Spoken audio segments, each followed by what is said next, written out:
BNP chairperson Begum Khaleda জিয়ার নেতৃত্বে প্রায় এক বছর পর সংসদ অধিবেশনে ফিরেছে বিরোধী দল।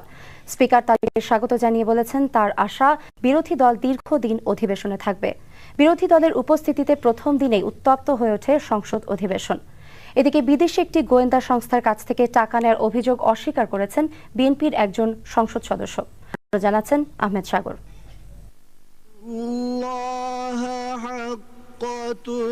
বিকেল ৫টা ১০ একই সময়ে ডান দিক দিয়ে প্রধানমন্ত্রী এবং বাম দিক দিয়ে বিরোধী দলের নেতা যখন অধিবেশন কক্ষে প্রবেশ করেন তখন কোরআন তেলাওয়াত চলছিল। প্রায় এক বছর পর এরকম দৃশ্য দেখা গেল জাতীয় সংসদে।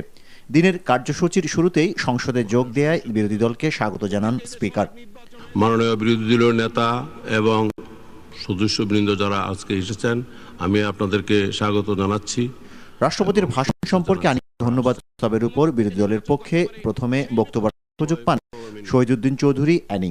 আপনার দাওয়াতের অনেক অপেক্ষা করেছিলাম, যদি একটু দাওয়াত দিতেন, চা খাওয়াতেন, তাহলে হয়তো বা আরো অনেক আগেই আমরা পার্লামেন্টে আসতে পারতাম। মাননীয় স্পিকার,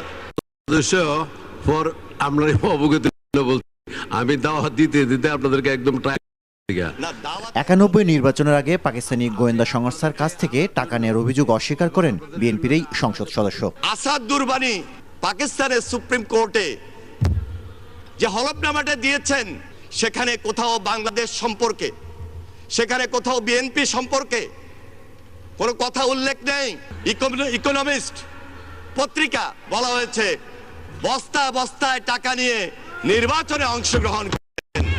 আজকে নতুন করে মনে করে দিতে হয় না, যারা পাকিস্তান থেকে নিচ্ছেন, যারা ইন্ডিয়া থেকে, ভারত থেকে নিচ্ছেন, আজকে সেই জন্য আপনার একটি তদন্ত কমিটি করা উচিত। মাননীয় স্পিকার, বিএনপির আরেক সংসদ সদস্য রেহানা আক্তার রানু সরকারি দলের সঙ্গে অতীতে জামায়াতের সংশ্লিষ্টতা সম্পর্কে বক্তব্য রাখলে অধিবেশন কক্ষে উত্তেজনা ছড়িয়ে পড়ে। গোলাম আজমের পা ছুঁয়ে সালাম করেছিলেন ৯৬ সালে তত্ত্বাবধায়ক সরকারের দাবিতে আপনারা একসাথে আন্দোলন করেছেন। আর যখন আমাদের সাথে আসে তখন হয় জঙ্গি। মাননীয় স্পিকার, কথা দিতে হবে, কথা বলতে এসেছি। সরকার ও বিরোধী দলের চিফ হুইপ সহ বেশ কয়েকজন এমপির হস্তক্ষেপে পরিস্থিতি শান্ত হয়। আপনারা বসুন, যার দ্বারা আসুন, আপনারা বসুন। মাগরিবের নামাজের বিরতির পর অধিবেশন আবারও শুরু হলে জাসদের এমপি মঈনুদ্দিন খান বাদল সংসদে অশালীন ভাষা ব্যবহারের সমালোচনা করেন। বারংবার লক্ষ্য করছি এখানে যে ভাষা ব্যবহৃত হচ্ছে, এই ভাষা ন্যূনতম শালীনতা বোধ অতিক্রম করছে। এরপর সরকার ও বিরোধী দলের চিফ হুইপের বক্তব্যেও পাল্টাপাল্টি অভিযোগ অব্যাহত থাকে। ২৫ তারিখ থেকে গত বৃহস্পতিবার পর্যন্ত এই সংসদে শহীদ রাষ্ট্রপতি জিয়া, বেগম খালেদা জিয়া, তারেক রহমান সম্বন্ধে কি বক্তব্য রেখেছেন সেই স্কুলও আমাদের কাছে আছে। মাননীয় স্পিকার, যদি অশালীন বক্তব্য আপনার ডান দিক থেকে বন্ধ হয়, অবশ্যই আপনার বাম দিক থেকেও বন্ধ হবে।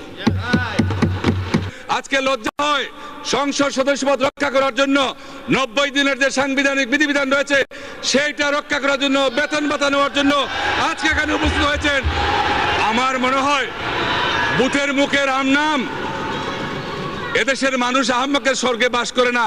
এর আগে বিকেলে জাতীয় সংসদে বিরোধী দলীয় নেতা কার্যালয়ে বিএনপির সংসদীয় সভায় অধিবেশনে যোগ দেওয়ার সিদ্ধান্ত হয়।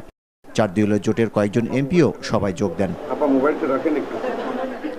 আহমেদ সাগর, এনটিভি নিউজ, ঢাকা।